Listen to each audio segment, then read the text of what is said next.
Ya Ali Madad. Otherwise, Rai Abu Ali Missionary, wise number 830. 19th of August 1988, was in Northwest Jamaat Khana of Calgary.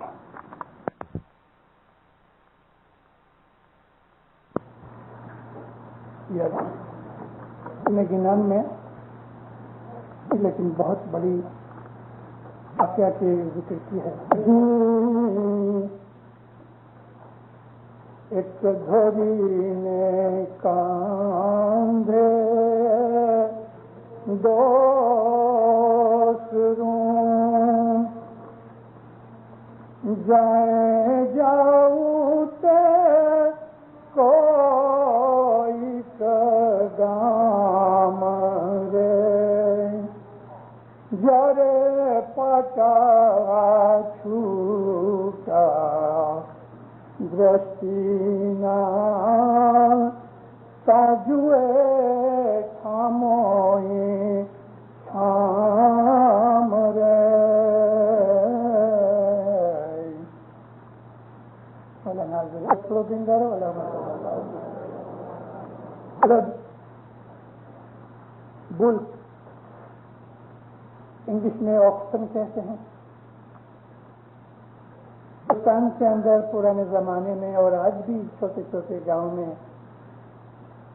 کسی کے اندر ہل چلانے کے لیے یا پانی کے کنویں میں سے پانی نکالنے کے لیے جس کو رہت کہتے ہیں جوتا جاتا ہے. مگر پانی کے کنویں کے اوپر جو رہت میں ہوتا ہے کیونکہ اس کو راؤنڈ راؤنڈ پھرنا پڑتا ہے اس لیے اس کی آنکھوں کے اوپر پٹی باندھ دیتے ہیں, چمڑے کے 2 کھوپے سے باندھ دیتے ہیں کہ اس کو نظر نہیں آتا. یہ بیل سارا دن راؤنڈ پھرتا ہے. یہ راؤنڈ پھرنے میں یا تو پانی نکلتا ہے کنویں میں سے یا کسی کی آئل مل کے اندر گھانی ہوتی ہے تو بھی یہ راؤنڈ پھرتا رہتا ہے. تو جب اس کی آنکھیں بند کر کے اس کو ہٹا دیتے ہیں تو بیل اپنے دل میں ایسا خیال کرتا ہے کہ میں کسی مسافری پہ جاتا ہوں, ایک گام سے دوسرے گام میں جاتا ہوں. لیکن شام کو جب اس کا مالک اس کی آنکھیں کھولتا ہے تو یہ دیکھتا ہے تو یہ صبح ہی کی جگہ ہے, جوئے کا شام و شام میں ادھر ہی ہوں. اب سارا دن چلتا رہا مگر کہیں گیا نہیں. پھر میں یہ ایک چھوٹی سی انسان کی لائف میں سے بات ایڈاپٹ کر کے کتنے اچھے طریقے سے اس کو ہماری لائف کے ساتھ لگایا. ایک آدمی پیدا ہوا, بڑا ہوا, شادی کی, روزی کمائی کی, ہو گیا, مر گیا. سارے عرصے کے اندر 50 سے 100 برس لگے. ہماری جو لائف ہے ہمارے خیال کے اندر اس بیل کی طرح چلتی رہی. لیکن حقیقت میں جب آنکھیں کھلیں تو پتہ لگا کہ جنم کے وقت میرا جو ٹرائل بیلنس تھا موت کے وقت وہ ایسے کا ایسا ہی ہے. شاید تھوڑا خراب ہو گیا. بہت تھوڑے لوگ ہیں کہ جنہوں نے امپروومنٹ کی اور تھوڑی ڈیبٹ کو نکال کے کریڈٹ بنایا. ہماری لائف جو ہے وہ ایک بیل کی طرح ہے, آنکھیں بند ہیں اور چل رہے ہیں. ہمیں عاقبت کا کچھ پتہ نہیں. ہماری انتر کی آنکھیں بند ہیں. انتر کی آنکھیں بند ہونے کی وجہ سے ہماری جو انرجی ویسٹ ہو رہی ہے, یعنی ہم چل رہے ہیں جس کے بیل چل رہا ہے مگر اسے علم نہیں. اسی طرح سے ہماری بھی لائف کھانا پینا عیش آرام کپڑا لتا دنیا کے اندر چل رہی ہے, آنکھیں بند. ہمارا حال پیر نے ایک اور جگہ کہا ہے انسان کو سپنے آتے ہیں, ڈریمز آتے ہیں. ڈریمز جو ہیں روحانی بھی ہیں اور دنیاوی بھی ہیں. روحانی اس لیے کہ بہت دفعہ خدا تعالیٰ اپنے بندوں کو ڈریمز کے اندر، سپنے کے اندر کچھ بشارت دیتا ہے، انسپریشن دیتا ہے، انفارمیشن دیتا ہے. لیکن ہر ایک کو یہ چیز نصیب نہیں ہوتی. جو دنیا کے لوگ ہیں وہ دنیا کے خیالوں کے اندر ہی رہتے ہیں، اور ان کو جو سپنے آتے ہیں وہ بھی دنیا کے خیالوں ہی کے آتے ہیں. بہت تھوڑے ایسے لوگ ہیں جو روحانی لوگ ہیں، جو عبادت کرتے ہیں. ان کو خدا تعالیٰ سپنوں میں کبھی کبھی اس قسم کی بخششیں دیتا ہے. آدمی کے سپنے سچے نہیں ہوتے. رسول و نبیوں کو بھی خدا تعالیٰ نے بہت دفعہ اپنے پیغام، اپنے میسج سپنے میں دیے. کہتے ہیں کہ ایک بڑا بکھاری جیسا آدمی تھا. اس کو ہندوستانی زبان کے اندر رانک کہتے ہیں. رانک مینز پاپر، پھوٹی کوڑی بھی جس کے پاس نہ ہو. اور وہ ہمیشہ یہ خیال کرتا ہے کہ کبھی میرے کو بھی موٹر ملے، میرے کو بھی بنگلہ ملے. اس کو ڈے ڈریمز کہتے ہیں. یہ ڈے ڈریمنگ لگ بھگ سب آدمی کرتے ہیں. ونکور کے اندر ایک چھوکرا ہے، کام کاج نہیں کرتا. اس کو اس کی ماں نے بہت سمجھایا. ایک دفعہ میں ہر بدھوار اور سیٹرڈے شنیچروار کو 649 کی میں $2 ملین لگا. میں نے کہا ٹھیک ہے، مبارک ہو جائے. مگر جب ملین لگیں گے تبھی کی بات نہیں. اور جو باتیں ہوئی اس کی مجھے کہنے کی ضرورت نہیں. تو ایسے بہت سے لوگ ہیں کہ جو ڈے ڈریمنگ کرتے ہیں، عمل نہیں ہوتا. تو پھر کہتے ہیں کہ ایک ایسا رنگ تھا، وہ سو گیا. اس کو سپنے آیا، میں دیکھتا کہ میں راجا بن گیا.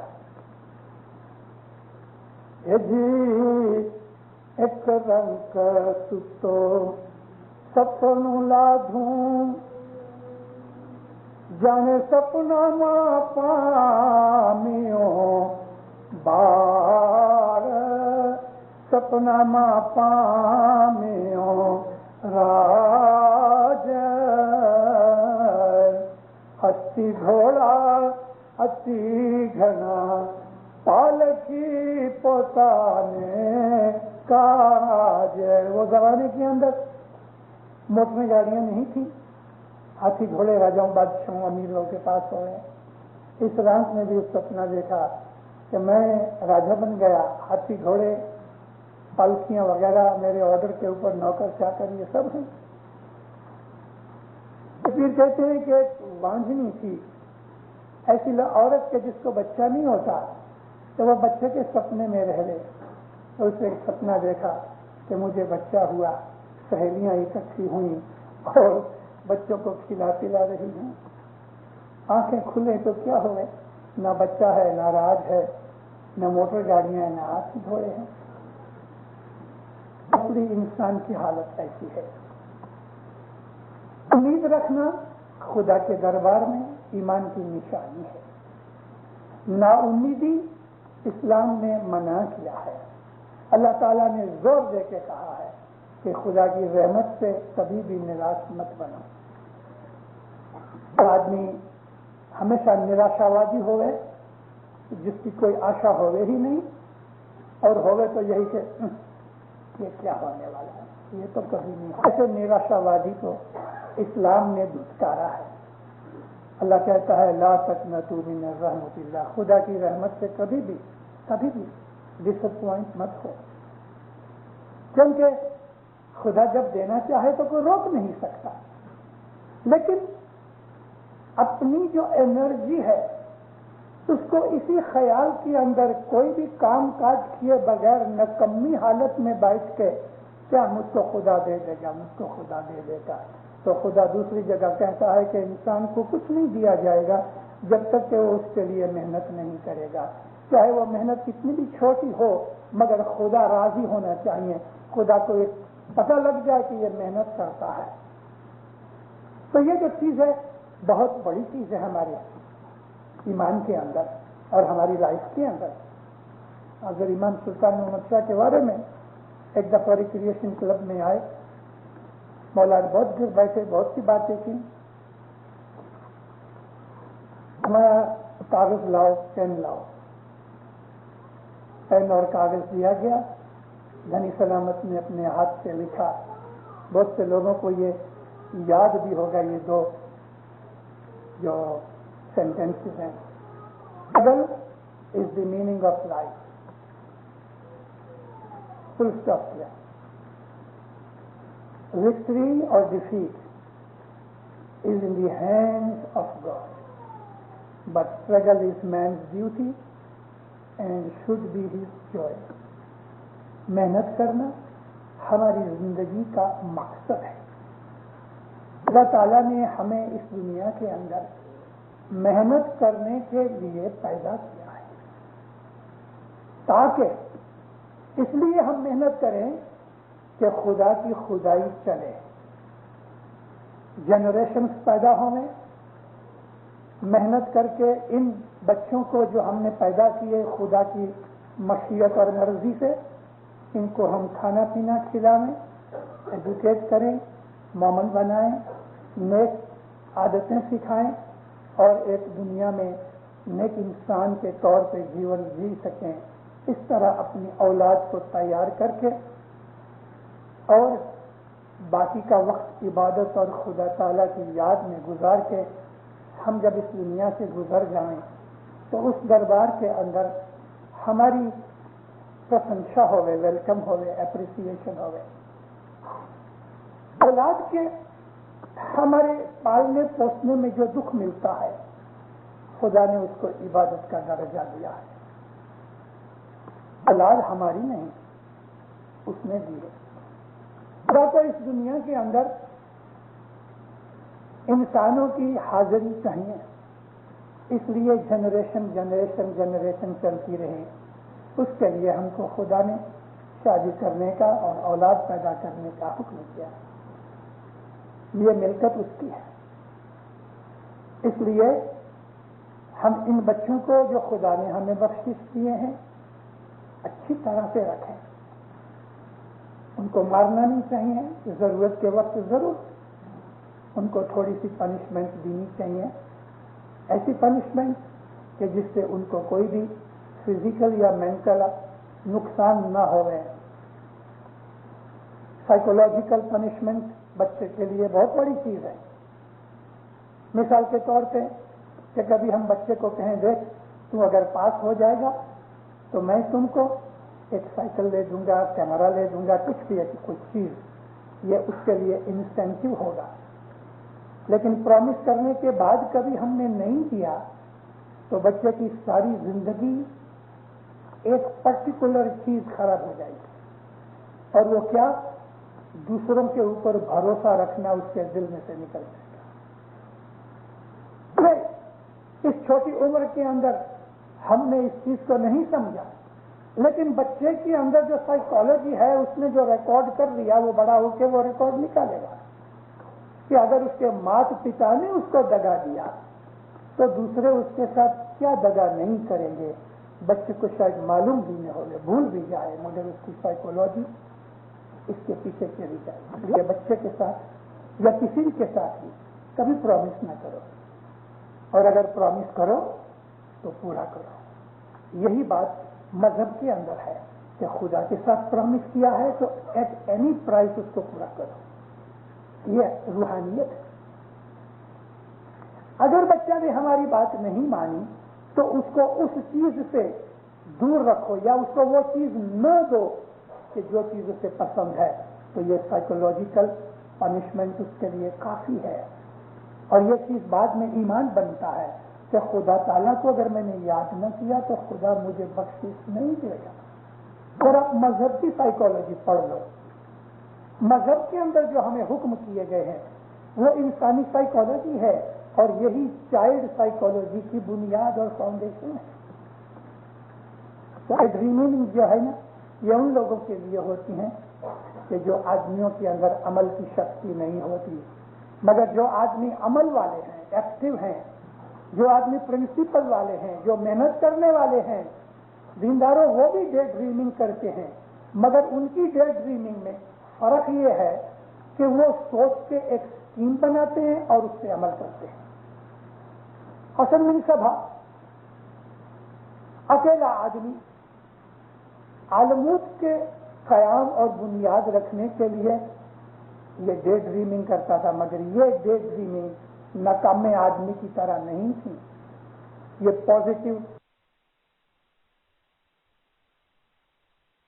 اور وہ اپنے پلانس ہٹا بٹا کے سیٹ کرتا تھا، اور آخر اس نے ایک پلان، ایک اسکیم بنائی اور اس کے اوپر عمل کر کے اس نے دکھا دیا دنیا کو کہ ایک سنگل آدمی عالموت کی پہاڑیوں کے اوپر راج قائم کر سکتا ہے، کہ جو راج ایک دو برس میں مٹ نہیں گیا، 171 ایئرز چلا۔ 171 ایئرز عالموت میں ہمارا راج چلا۔ حسن بن صبا تو کبھی کا گزر گیا، اور مٹ کیوں گیا؟ مٹ اس لیے گیا کہ اسماعیلی اس وقت 171 ایئرز کے بعد ڈھیلے ہو گئے، بیکار ہو گئے، بے عمل ہو گئے، اور ان میں آپس کے اندر ایک دلی یونٹی نہ رہی۔ اگرچہ ان میں اچھے لوگ بہت تھے، عابد بھی تھے، مگر دشمن کی، شیطان کی بہت بڑی فورس کے سامنے لڑنے کے باوجود بھی آخر ان کو ہارنا پڑا۔ بہت زور شور سے لڑے۔ ہلاکو خان کا لشکر 3 لاکھ آدمی لے کے عالموت کے اوپر چڑھ آیا، اور اس کے سامنے ہماری 80,000 کا بھی لشکر نہیں تھا، بہت 30,000 آدمی نکال سکے ایسے ٹائم۔ عالموت کا قلعہ 10 مہینے تک رہا، مگر وہ تاتاری جو لشکر تھا 10 مہینے کے اندر بھی اس لشکر کو جیت نہ سکا۔ مگر جب ہمارے اندر بے دلی پھیل گئی، ہم لڑے، بہت زور شور سے لڑے۔ ایک دن ایسی لڑائی ہوئی کہ 30,000 اسماعیلی مارے گئے، اور 30,000 کتنے میں؟ 1,00,000 آدمیوں کے اندر سے 30,000 آدمی مارے گئے، بہت بڑی چیز ہے۔ آپ دیکھ لو کہ اسماعیلیوں نے کتنے زور شور سے لڑائی کی، اور لشکر 3 لاکھ کا ہے۔ ان میں اچھے لوگ ضرور تھے، لیکن یک دلی نہیں تھی، اس لیے زور ٹوٹ گیا۔ مگر اچھا یہ ہوا کہ اس درمیان عالموت میں سے بچوں کو، عورتوں کو، اور جو بہت ضروری لوگ تھے ان لوگوں کو نکال دیا گیا، اور آخر عالموت کو اسماعیلیوں نے ہی اپنے ہاتھوں سے توڑ کے خاک کر دیا، مگر ان دشمنوں کے ہاتھوں میں کچھ نہ دیا۔ اس لیے ہمارے لیے بہت کچھ بیان کرتی ہے۔ اسماعیلیوں نے بڑے بڑے کام کیے ہیں، بہت بڑے بڑے کام کیے ہیں، بعض دفعہ تو سنگل ہینڈڈ کام کیے ہیں۔ موروکو کے اندر جب یہ راج قائم کیا تو کیا تھا؟ ایک دائی تھا، ادھر حسن بن صبا اکیلا تھا کہ جس نے عالموت میں راج قائم کیا، ادھر بھی دائی ابو الحسن تھا اکیلا موروکو کے اندر۔ بعد میں اس کے دوسرے بھائی وغیرہ ابو عبداللہ اور ابو شیخ اور ابو علی وغیرہ آئے۔ جو ادھر 2 برس رہا، بربر قوم کو اس نے اسماعیلی مذہب میں داخل کیا، امام کا راج قائم کر کے مولا کو کہا آ جاؤ۔ ہمارے اماموں نے کبھی راج بنایا نہیں، اس کو راج بنانے کی ضرورت بھی نہیں، اسماعیلیوں نے راج بنایا۔ اور امام کو جا کے کہا یا مولا کرسی پہ آ کے بیٹھ جاؤ، تو مولا آ کے بیٹھ گیا۔ جب ہم آپس کے اندر بے دل ہو گئے تو مولا اٹھ کے چلا گیا، راج ختم ہو گیا۔ میں نے یہ بات اس لیے سنائی کہ انسان کے اندر خدا نے بڑی طاقت دی ہے، اور وہ طاقت ہے عمل کی، وہ طاقت ہے ایکشن کی، وہ طاقت ہے پریکٹس کی اور پریگمیٹزم کی۔ آدمی کو پریکٹیکل ہونا چاہیے، مگر خواہ جو آدمی اپنے وچاروں میں رہتا ہے وہ دنیا کے اندر اس طرح رہتا ہے جیسے ایک سویا ہوا آدمی ہے اور اس کو سپنے آ رہے ہیں۔ موت کے وقت جب یہ آنکھ کھلے گی اور اس وقت ہمیں حقیقت کا پتہ لگے گا تو ہمیں ایسا لگے گا کہ جہاں سے شروع کیا تھا وہیں ختم ہوا، کوئی مسافری نہیں ہوئی، کوئی بینیفٹ نہیں ہوا، کچھ نہ ہوا۔ کون سی چیزیں ہیں کہ جو ہمارے لیے آخرت اور عاقبت کے لیے اچھی ہیں، آج کی جو دنیا ہے دینداروں، وہ تو دن بدن نیچے منہ کر کے اتر رہی ہے۔ آج کی دنیا کی طرف آپ دیکھنے جاؤ گے تو آپ کو بہت بڑے نقصان میں سے اٹھانے پڑیں گے۔ اس لیے اپنی بیک گراؤنڈ، اپنے باپ دادا کی ٹریڈیشن اور پرانالیکا کو دیکھو کہ جس کے لیے حضرت امام ہمیشہ حکم کرتے رہے کہ تم اپنے باپ دادا کی ٹریڈیشن کے اوپر عمل کرتے رہو، تم اپنے باپ دادا کے دین کے اوپر عمل کرتے رہو۔ دنیا تو بہت بگڑ رہی ہے۔ آج 5 سال ہوئے ہیں، بلکہ 6 سال، 82 سے میں نے نارتھ امریکہ کے اندر جو وائزیں کی ہیں، ان وائزوں کے اندر 20-25% میری وائزیں ایسی ہیں کہ جن کے اندر میں نے پیروں کے جنان، اماموں کے کلام، ان چیزوں سے جو کچھ بھی میں نے حاصل کیا وہ جماعتوں کے سامنے رکھا کہ اے مومنوں، میں جس آپ کو بیان کرتا ہوں، معلوم نہیں کہ کتنے لوگوں کے ہاتھوں میں میری وہ پرانی وائزیں آئیں، مگر میں کہہ رہا ہوں اور ابھی بھی کہتا ہوں کہ یہ جو دنیا ہے جس میں آج ہم بسر ہو رہے ہیں، یہ دن بدن مشکل سے مشکل ہوتی جائے گی، بڑھتے جائیں گے، گناہ بڑھتے جائیں گے، ریاضی چنتا بڑھتی جائے گی، آدمی کی فرسٹریشن بڑھتی جائے گی، مجھارا کنفیوژن بڑھتا جائے گا، انسان مینٹلی اسپرچولی روز بروز ویک سے ویکر ہوتا جائے گا۔ اور یہ 10-20 برس کے لیے نہیں، 120 ایئرس کے لیے کہہ رہا ہوں۔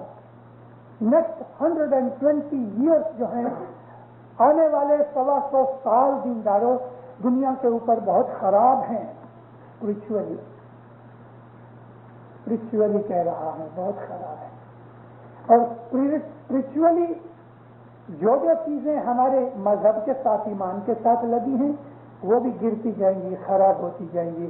مثال کے طور پہ کٹمب، قبیلے، بھائی بہن، ان کی محبتیں گھٹتی جائیں گی، یاری دوستی کے اندر بھی سنسیئرٹی، آنیسٹی نکل جائے گی، سگے بھائی لڑیں گے، باپ بیٹے لڑیں گے، یہ سب چیزیں ہمیں ایمان میں سے ملتی ہیں۔ یہاں تک کہ دنیا کے اندر سب سے اچھا اگر کوئی ایگزامپل خدا کی محبت کا ہم دیتے ہیں تو کہتے ہیں ماں کا پیار، ماں کی محبت۔ اور حقیقت یہ ہے کہ ماں کی محبت کی لیول میں دنیا کی اور کوئی محبت نہیں آتی، لیکن آج ماں کی محبت کی خراب ہو رہی ہے۔ 2 ویک پہلے ایک ماں نے ایروپلین کی لیبورٹری کے اندر بچہ جنا اور اس کو لپاٹ کے اور گاربیج جہاں رکھتے ہیں وہاں اس کو پھنسا کے نکل گئی۔ ماں کی محبت کہ جو خدا کی محبت کا سیمپل ہے، اس کا کیس آج چل رہا ہے۔ گئے سال ایک ایسا واقعہ بن گیا وینکوور کے اندر، ایک ماں کچھ کام کاج کر رہی تھی، 3 برس کی لڑکی نے کچھ شور بچور مچایا، بہت سمجھایا، مانی نہیں، اس کو غصہ آیا، ڈرگ کھانے والی ماں 3 برس کی لڑکی کو اٹھایا اور وہ جو واشنگ مشین تھی اس میں ڈال کے واشنگ مشین چلا دی، بچی کو مار ڈالا۔ آج کی اس کلجگ کے اندر اگر ماں کی محبت یہ لو لیول کے اوپر آ گئی تو باقی محبتوں کا کیا ذکر کرتے ہو دینداروں؟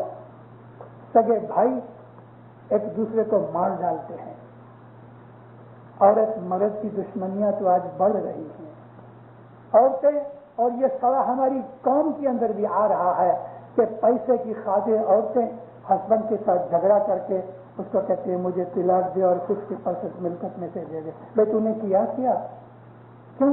اس لیے کہ اس ملک کا لا ایسا ہے۔ آج عورتیں ہماری اس حالت تک پہنچ گئی ہیں، ابھی تک کچھ نہیں ہوا۔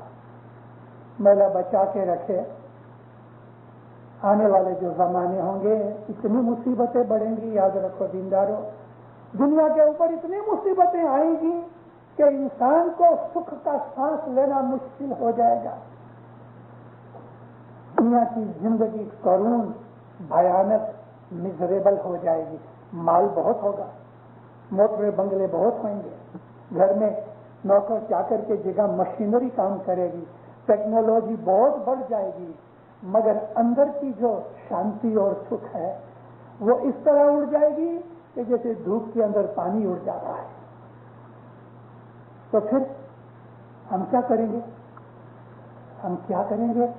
اس کا خلاصہ پیروں نے اور اماموں نے کہا ہے، بندگی کرو، وہ کام کرو کہ جس کام سے آپ کے دل کو راحت ملے، وہ کام کرو کہ جس کام کے کرنے سے آپ کو انکریجمنٹ ملے، وہ کام کرو کہ آپ کے دل کے شوق ابزاربر پاورفل ہو جائیں۔ مولانا حضرت امام فرماتا ہے، میرے بچوں اگر تم برابر بندگی کرتے رہو گے، بھلے تمہیں دنیا کے اندر چنتا آئے گی، فکر آئے گی، تمہیں دکھ آئیں گے، لیکن تم دکھی نہیں بنو گے۔ کوئی چنتا ہوئی گی سب سے، مگر دکھی نہیں بنو گے، اس لیے کہ تمہارے شوق ابزاربر پاورفل ہوں گے، تمہیں خدا کے اوپر یقین ہوگا، تمہیں اس بات کے لیے یقین ہوگا کہ جو کچھ ہوتا ہے وہ خدا کرتا ہے اور بہتر کرتا ہے۔ آپ کے دل کے اندر بے چینی نہیں ہوئے گی، آپ کے دل کی شانتی کا بھنگ نہیں ہوئے گا، آپ کے دل میں سکون رہے گا۔ آدھی روٹی ملی تو بھی خوشی ہوئیں گے، اگر پوری پیٹ بھر کے ملی تو بھی خوشی ہوئیں گے۔ پھر شمس نے ہم کو 900 برس پہلے یہ سائیکالوجی 2 شبدوں کے اندر سمجھا دی ہے جی، آوے تو روزی نہیں تو روزہ، ایسا دھیان میرے شاہ جی کو دھرنا ہے دی اللہ۔ آئی تو روزی کھاؤ، نہیں ملا روزہ رکھ لو، اس کے اندر بھید ہے۔ یہ ظاہر کے شبدوں کو مت پکڑو، آج تو روزی خدا سب کو دیتا ہے، اور کینیڈا کے اندر تو کوئی بھوکا کبھی سویا نہیں، اگر جس کے پاس کچھ نہیں ہے تو گورنمنٹ اس کو کھانا بھی دیتی ہے، کھانا کھلائے بغیر تو خدا کسی کو کھلاتا نہیں، سوا کہ وہ آدمی خدا سے منہ پھیرا لے لے، اور بات ہے۔ مگر آوے تو روزی کا مطلب یہ ہے کہ خدا آپ کو جس حالت میں رکھے، اگر سکھ ملا ہے آمین کرو، شکر کرو، خدا نے 2 پیسے دیے ہیں شکر گزاری کرو، خدا نے کچھ عزت دی ہے شکر گزاری کرو، خدا نے کچھ اور دیا ہے بخشش دی ہے شکر گزاری کرو، مغرور نہیں بنو، ابھیمانی نہ بنو۔ اور اگر خدا نہ کرے کوئی آپ کا مال دولت چلا گیا ہے، آپ کا کچھ نقصان ہو گیا ہے، تو پیر کا کہنا کیا؟ روزہ رکھو۔ روزہ رکھنے کا مطلب کیا؟ شکایت مت کرو، کمپلینٹ مت کرو، ہائے ہو نہ کرو، صبر کر کے اس کو اٹھا لو۔ صبر و سکون جو ہے وہ انسان کے دل کو راحت میں رکھتا ہے، جس حالت کے اندر خدا تعالیٰ رکھتا ہے۔ پھر صدر نے فرمایا ہے، مرتا میرا جو راکھت میں رہی ہے ست جیتیا 5 پانڈواں۔ خداوند کس طرح تمہیں رکھتا ہے اس طرح رکھو۔ ہم ایک واقعہ میں کبھی کبھی واعظوں میں کہا کرتا ہوں، ایک بہت بڑی عابد عورت تھی رابعہ بصری۔ دنیا بھر کے واعظ کرنے والے رابعہ بصری کا ذکر کبھی کبھی اپنی واعظوں میں کرتے ہیں۔ بڑی عابدہ عورت تھی۔ ایک رات کو کھانا کھایا، شکر گزاری کی، ایک آدھ روٹی کچھ بچ کے لپیٹ کے اس نے رکھ دی۔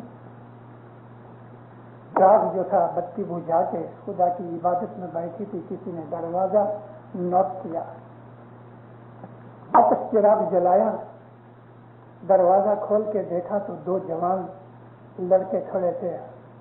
کہتے اماں ہم مسافر ہیں، باہر سردی بھی بہت ہے اور رات کا آسرا چاہتے ہیں اگر ملے۔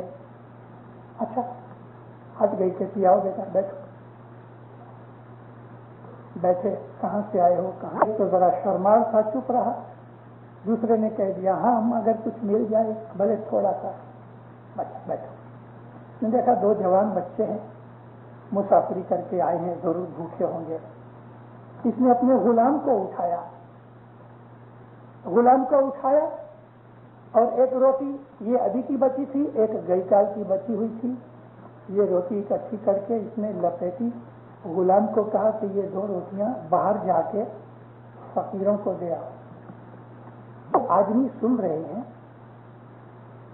وہ کہتے ہیں ہم بھوکے ہیں اور ہم کو 2 روٹیاں دینے کی بجائے یہ اماں کہہ رہی ہے غلام کو باہر فقیروں کو دے آؤ. تو مطلب ایک دوسرے کی آنکھوں کو دیکھ کے کہتے ہیں رات فاقہ سے نکالو. بیٹھی رہی, باتیں کرتی رہی. اب ان کے پیٹ کے اندر بھوک کے خیالات ہاں ہم کرے اچھی طرح دھیان سے نہیں, لیکن وہ تو جانتی تھی عابدہ بائی تھی. خوب باتیں کرائیں. تھوڑی تھوڑی دیر کے بعد ذرا ان کو نیند بھی آنے لگی تو پھر باتیں کرا کے ہوشیار کرے جگاتی رہی. اور اتنے میں کیا ہوا, کسی نے دروازہ نوک کیا. وہ اس کا غلام تو آگے سو گیا. اٹھی, دروازہ کھولا. ایک غلام تھا, ہاتھ کے اندر اس نے ایک ٹرے پکڑی ہوئی.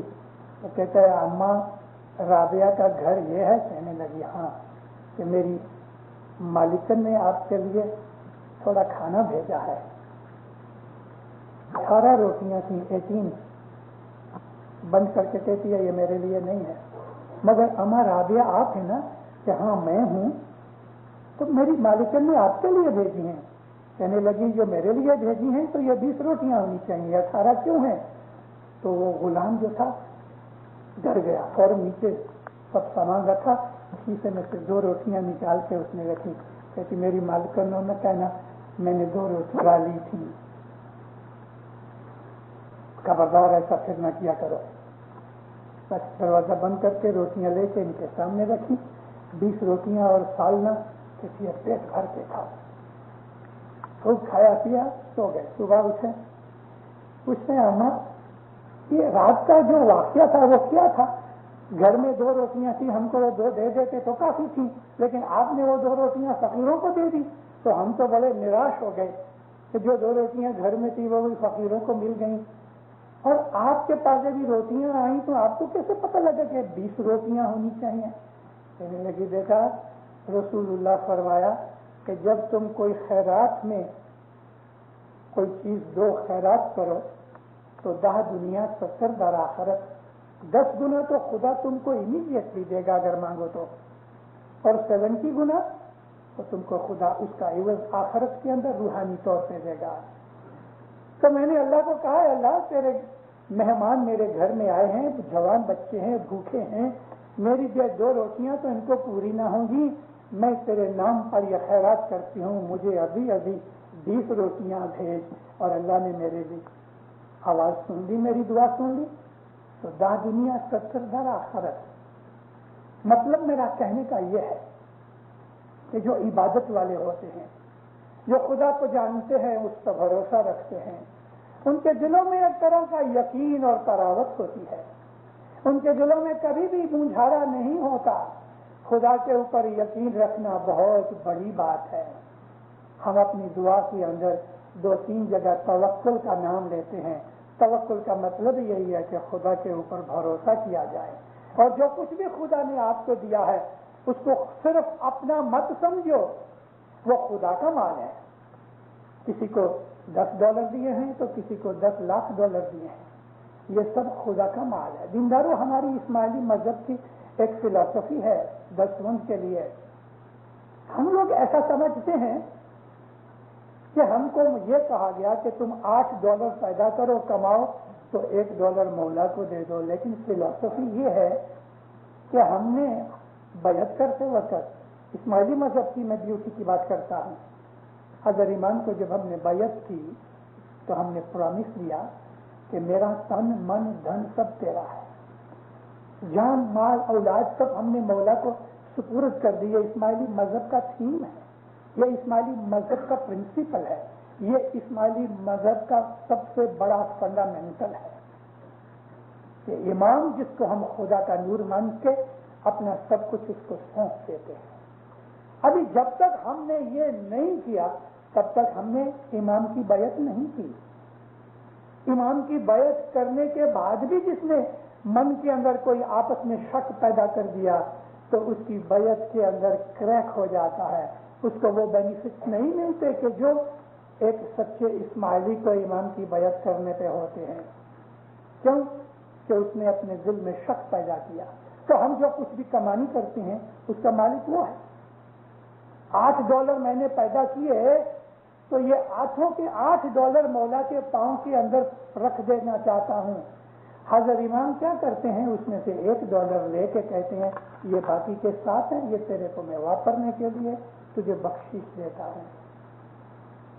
تو حضرت امام کو 8واں حصہ نہیں دیتے، حضرت امام ہم کو 7 حصے بخشش دیتے ہیں. ہم حضرت امام کو $1 نہیں دیتے، حضرت امام ہم کو $7 بخشش دیتے ہیں. یہ 8 کے 8 اس کے. اسماعیلی مذہب کو اگر جاننا ہے، یہ نیاز کی لیا اور 3 وقت کی دعا پڑھ لی، ہم سمجھے کہ ہم نے اسماعیلی مذہب سمجھ لیا. نہیں دیندارا، اسماعیلی مذہب ہے، یہ صوفیزم ہے، یہ مسٹسزم ہے. اس مذہب کو جاننے کے لیے بہت بڑا دل گردہ چاہیے، اور وہ کوئی بہت بڑی چیز بھی نہیں ہے. دل کو طاقت دے کے امام کو سب کچھ سونپ دینا چاہیے، اور پھر دیکھو آپ کو کیا کیا دیتا ہے. بادشاہوں کے جو غلام ہوتے ہیں وہ چھوٹے موٹے راجاؤں سے زیادہ ہوتے ہیں، ان کا حکم بھی چلتا ہے، ان کے پاس بڑی ستا بھی ہوتی ہے. حضرت امام کے نور کی شناخت کر کے اس کو جب ہم اپنا امام مان کے سب کچھ اس کو دے دیتے ہیں تو اس کو تو ہمارے پیسے کی ضرورت نہیں ہے، وہ تو ہمارا دل دیکھتا ہے. ایک چھوٹی سی مثال میں ایک لاجک کے طور پہ دیا کرتا ہوں کہ باپ بازار سے چاکلیٹ خرید کے لے کے آیا، بیٹے کے ہاتھ میں دیا. 2-3 برس کا لڑکا ہے، اٹھایا، کس کیا، ہگ کیا اور اس کو چاکلیٹ دی. چاکلیٹ دیکھ کے بہت خوش ہوا. کینیڈین چھوکرا ہوئے تو ماں کہتی ہے بول دے دی تو تھینک یو دے دی. چھوکرے کے ہاتھ میں پوزیشن آیا، باپ کہتا ہے 1 ٹکڑا میرے کو دے تو وہ اس کا ریپر کھول کے 1 ٹکڑا باپ کے منہ میں ڈالتا ہے. کیا باپ اس کے ٹکڑے کا محتاج؟ باپ نے اپنے بیٹے سے 1 ٹکڑا چاکلیٹ کا مانگا تو کیا باپ اس بیٹے کا محتاج ہے؟ اگر باپ چاہے تو 10 چاکلیٹیں خود کھا سکتا ہے. بیٹے سے مانگنے کا کارن یہی کہ بیٹے کے دل میں اس کے لیے کتنی محبت ہے، اس کی ایکسپریشن بیٹے کے اندر پیدا ہو گئے، اور بیٹا بھی جلدی سے ریپر کھول کے چھوٹا ٹکڑا باپ کے منہ میں ڈالتا ہے تو باپ محبت سے اس کو چوم لیتا ہے. باپ کو اس چاکلیٹ کے ٹکڑے کی کوئی ضرورت نہیں. مولانا حضرت امام کو ہم نے $1 دیا کہ نہ دیا، اس کا کوئی خزانہ گھٹنے والا نہیں، نہ اس کے گھوڑے بھوکے مرنے والے ہیں. مگر مولا یہ دیکھنا چاہتا ہے کہ تمہارے دل میں میرے لیے کتنی محبت ہے. وہ چاہے تو زمین و آسمان کو سونا اور چاندی بنا سکتا، اس کو تو کوئی ضرورت ہی نہیں. مولا علی علیہ السلام فقیری میں رہتے تھے. فقیری کا مطلب یہ ہے کہ گھر میں کچھ نہیں تھا. ایک چمڑے کا گدیلا تھا، اس کے اندر یہ جو کھجور کے پتے بھرے ہوئے تھے، اور گھر میں کچھ نہیں. ایک مٹی کا رکھنے کے لیے گاگر کی طرح مٹکا تھا. کوئی فرنیچر نہیں، کوئی نیچے زمین کے اوپر قالین کافی کچھ نہیں. لڑائی کے اندر جو لوگ قیدی ہو گئے ان میں سے ایک عورت باندی کے طور پہ، میڈ کے طور پہ، وہ زمانے کے اندر سلیوز بکتے تھے. تو ایک میڈ مولا کے بھاگ میں آئی اور بی بی فاطمہ کو یہ میڈ ہیلپ کرے. یہ جو میڈ تھی بہت بڑے ایجوکیٹڈ خاندان سے، ایران میں سے آئی تھی، بڑی پڑھی لکھی تھی. قانون اس زمانے کے قانون کے حساب سے یہ غلام ہے. اگر مالک گھر کے اندر کھاوے، جو کھاوے بچا کھچا ہوئے تو اس کو ملے.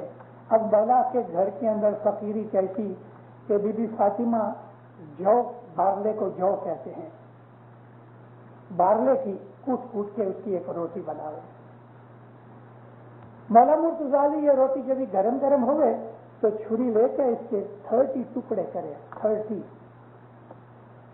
30 ٹکڑے بناوے. گرم گرم اس لیے کہ نرم ہوتی ہے. جو کی روٹی اگر سوکھ جاوے تو اس کو ہاتھ سے توڑا نہیں جا سکتا، اتنی وہ ہارڈ ہو جاتی ہے. مولا ایک ٹکڑا اپنے دانتوں سے چباوے، اوپر سے پانی پیے، بس 24 آورز میں یہ مولا کا کھانا ہے. اس کے ساتھ نمک، اس کے ساتھ سالن، اس کے ساتھ گریوی وغیرہ کوئی چیز نہیں، کچھ نہیں. ایک دفعہ حضرت حسن حسین نے سوچا بیٹوں نے کہ ابا روکھی روٹی کھاتے ہیں، چلو تھوڑا سا بٹر لگا دیں، تو یہ 30 ٹکڑے کر کے مولا مرتضی چمڑے کی ایک بیگ بنائی ہوئی تھی، اس میں رکھ دے، کپڑے میں لپیٹ کے اندر رکھ دے، روز ایک ٹکڑا اس میں سے کھاوے، اور کچھ کھانا آوے تو بچے اور بی بی فاطمہ کھاوے، لیکن مولا خالی ایک ٹکڑا جو کی روٹی کھاوے۔ تو امام حسن حسین نے اس کے اوپر تھوڑا بٹر لگا کے لپیٹ کے رکھ دیا۔ مولا مرتضی بہت ہنسے، اور یہ سارے کے سارے ٹکڑے مولا مرتضی نے غریبوں کو دے دیے، اور اس میں جتنے ٹکڑے باقی بچے تھے اتنے دن بھوکے رہے۔ بی بی فاطمہ کو واپس ایک روٹی بنانے کے لیے کہا، بازار جا کے ایک چھوٹا سا لوک لے کے آئے اور چمڑے کی یہ بیگ کو لوک سے بند کرے، اس لیے کہ حسن حسین واپس اس میں بٹر نہ لگا دے۔ یہ مولا کی رہنے کی کنڈیشن تھی۔ دین و دنیا کا بادشاہ جس کو ہم اللہ کا نور کہتے ہیں، اس کی یہ کنڈیشن میں ایک فلسفی تھی۔ کیا تھی؟ جو مرید تھے وہ بھی ایسے ہی غریب تھے، اس لیے ان کی جو دسوند آتی تھی وہ اتنی تھوڑی ہوتی تھی کہ مولا کھاتے نہیں تھے۔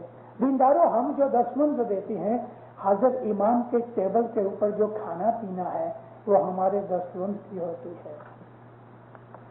اگر ہم دسوند برابر نہیں دیتے تو مولا کا کھانا پینا بھی نیچے آ جاتا ہے۔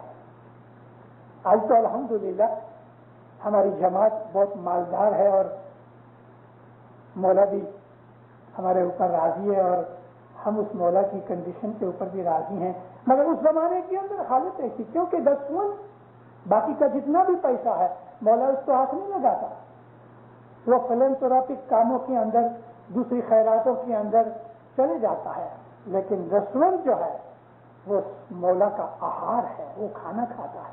اور مولا مرتضی کے زمانے میں یہ حالت اس لیے تھی کہ مرید تھوڑے تھے اور بہت غریب تھے۔ اب یہ جو غلامڑی گھر کے اندر آئی، جب اس نے یہ حالت دیکھی کہ اگر سیٹ اور سیٹھانی اچھی طرح نہیں کھاتے تو مجھ کو کیا ملے گا، وہ کیمیا گر تھی۔ ایک دن گھر میں کوئی تھا نہیں، پیتل کی ڈھال تھی، ڈھال کہتے ہیں انگلش میں شیلڈ کو، کہ جس کو پکڑ کے لڑائیوں میں لڑا جاتا ہے، بڑی ہیوی تھی۔ اس نے ڈھال اتاری، دیوار کے ساتھ ٹنگی ہوئی تھی، اور اپنے گھر کے پیچھے کی طرف جا کے اس نے کچھ دوا وغیرہ اکٹھی کی ہوئی تھی، کیمیا بنایا، کیمسٹری سے لگا کے اس کو گرم کیا، اور یہ دوا اس کے اوپر جو ڈالی نا تو وہ شیلڈ سونے کی ہو گئی۔ دل میں بہت خوش ہوئی کہ میرا سیٹ سونے کی شیلڈ، اتنا بہت سونا دیکھ کے ایسا خوش ہو جائے گا، اس کی بھی حالت اچھی ہو جائے گی اور میرے کو آزاد کر دے گا، فری کر دے گا۔ بہت خوش ہوئی۔ مولا جب گھر کے اندر آئے تو مولا کے پاس کہتے تھے، یا مولا، میں نے آپ کی ایک خدمت کی ہے، میں نے آپ کی غریبی دور کر دی ہے، میں نے آپ کو بہت مالدار بنا دیا ہے، اب میرے کو فری کر دو۔ مولا فرمائے، کیا بات ہے کہ تو نے مجھے بڑا مالدار بنا دیا؟ اب وہ سونا ہو گیا تھا نا تو ڈھال پہلے سے بھی زیادہ وزندار ہو گئی، کیونکہ سونا جو ہے وہ ہیویسٹ میٹل ہے آفٹر مرکوری، مرکوری سونے سے زیادہ ہیوی ہے۔ تو مولا کو کہتے ہیں، آپ ادھر آؤ۔ مولا گئے تو شیلڈ پڑی ہوئی تھی، اتنی بڑی شیلڈ سونے کی بنی ہوئی، کہتی میں نے سونے کی بنا دی؟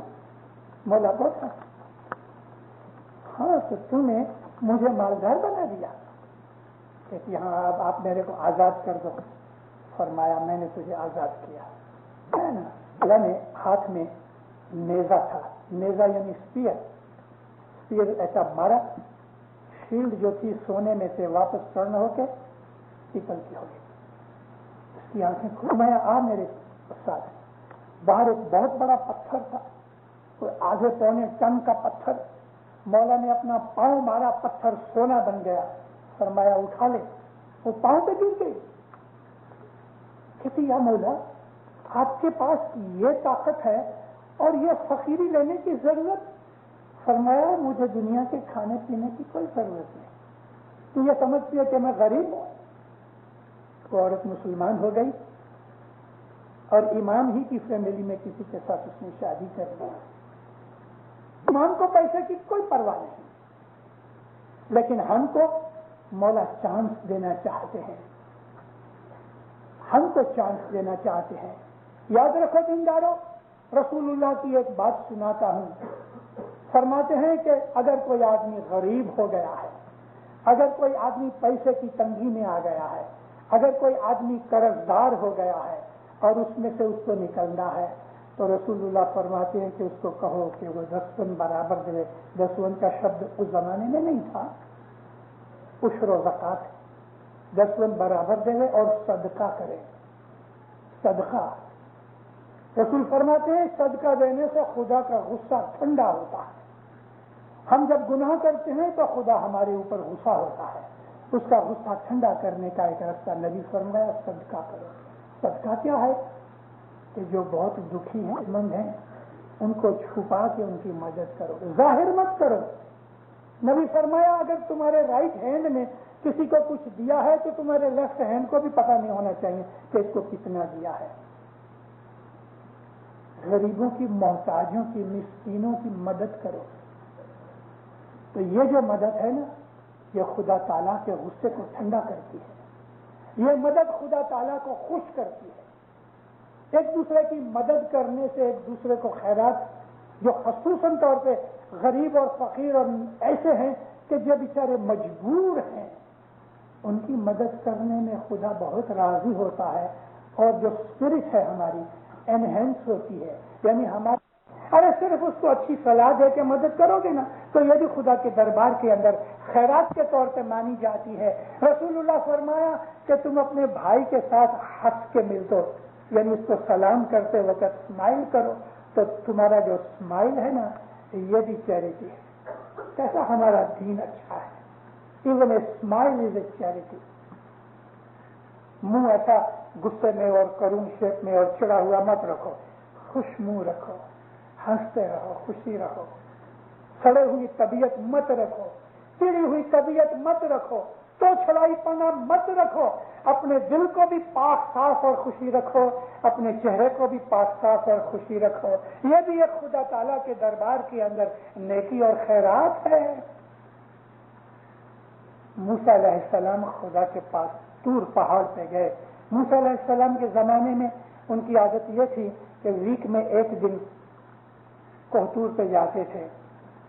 یہ جو طور کا پہاڑ ہے، اسرائیل اور ایجپٹ کی جو بارڈر ہے نا، یہاں یہ طور کا پہاڑ ہے. اس علاقے کو طور سینا کہتے ہیں، جس کو انگلش میں سائنائی ڈیزرٹ کہتے ہیں. یہاں وہ پہاڑ تھا کہ جو خدا کی تجلی پڑنے سے جل کے بلیک پاؤڈر بن گیا. تو اس پہاڑ کے اوپر موسیٰ نبی جا کے خدا کی ملاقات کیا کرتے تھے. یہیں سے ایک دفعہ واپس آئے تو 10 ٹیبلٹس لے کے آئے، جس کو 10 کمانڈمنٹس کہتے ہیں. ایک دن موسیٰ اوپر گئے، اللہ کو سلام کیا. موسیٰ کیا بات ہے؟ کہ خدایا یہ فرعون جو ہے، اس زمانے میں فراؤ بادشاہ تھا نا، رمیسس تھا.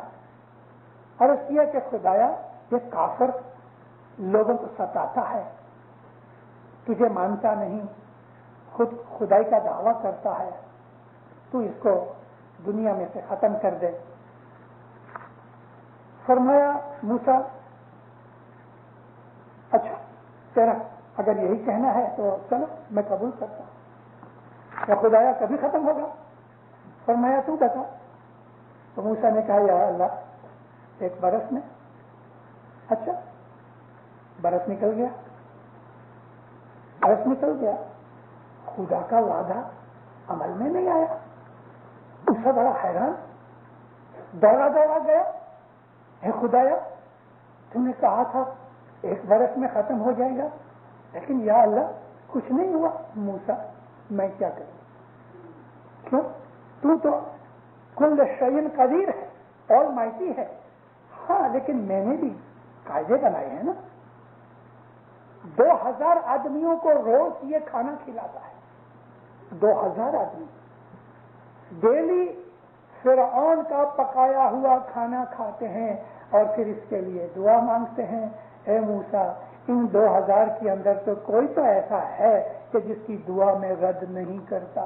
یہ 2000 آدمی کھانا کھاتے ہیں، میں اس کو برباد کیسے کر سکتا ہوں؟ تو یا خدایا میں کیا کروں کہ تو یہ کھانا بند کروا تو یہ مر جائے گا. تو موسیٰ نبی واپس آئے اور کچھ آدمیوں کو ملا کے انہوں نے کچھ ایسی گڑبڑ وغیرہ کی کہ وہ کھانا پینے ارینجمنٹ وغیرہ تھی نا وہ بند ہو گئی، اور 6 مہینے کے اندر فرعون تباہ برباد ہو گیا، ڈوب گیا سمندر کے اندر۔ 1938 اپریل مہینے میں بامبے میں اپنی جماعت کی ایک بہت بڑی پیسے والی مدر، بہت فلنتھروپک چیریٹی کرنے والی فیملی تھی، وہ اسماعیلی مذہب سے نکل گئی۔ ان کو سمجھانے کے لیے مشنری ورتے جی اور میں، ہم دونوں ان کے گھر پہ گئے تھے ان کو سمجھانے کے لیے۔ بہت لمبا قصہ ہے، ابھی میں بیان نہیں کرتا، مگر وہ ٹس مس نہ ہوئے، لیڈروں کی ضد کے کارن سے اس نے مذہب چھوڑا۔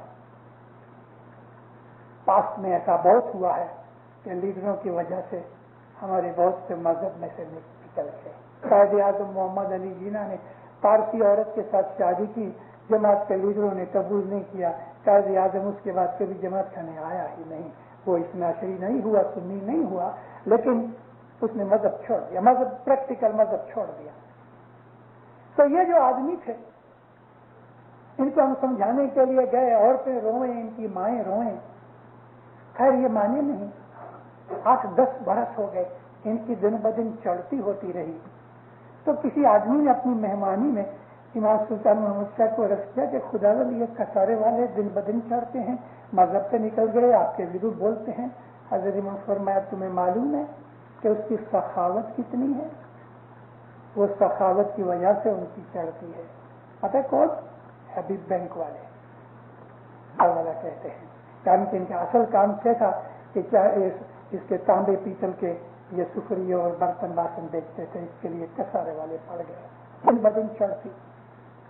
بمبے کے درخانہ جماعت خانے کے سامنے ایک چال ہے جس کے اندر یتیم لڑکیوں کو یہ کسارے والے یہ آج دیکھو میں اس جماعت خانے کے اندر امام کے گھر میں ان لوگوں کی وکھان کی تعریف کی باتیں کرتا ہوں کہ جو اپنے مذہب میں سے نکل گئے، لیکن تعریف اس لیے کرتا ہوں کہ ان کے اعمال ایسے ہیں۔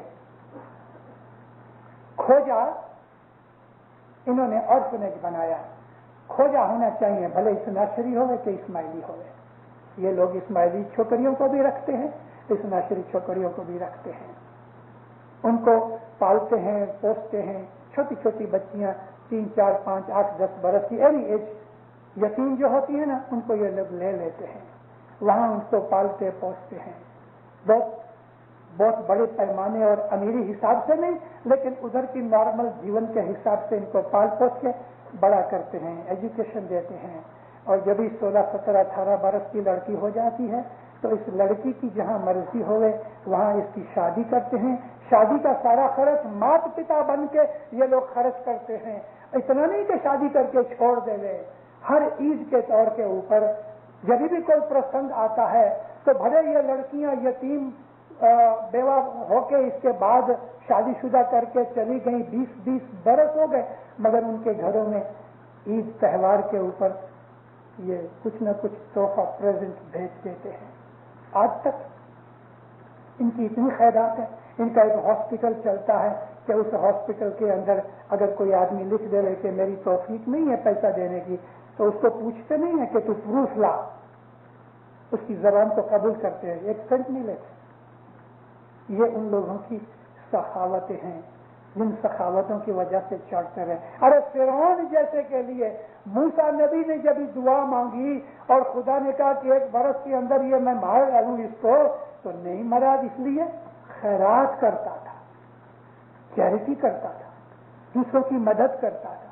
مومنوں، آپ نے کبھی 10 آدمیوں کو کچھ دیا، مدد کی، اس میں سے کسی ایک آدمی کی ایسی دعا لگ جاتی خدا کے دربار میں کہ ہمارا بیڑا پار کر دیتی، ہماری مشکلیں دور کر دیتی، ہمارے آگے بڑھا دیتی، یہ برکتیں لے کے آتی ہیں۔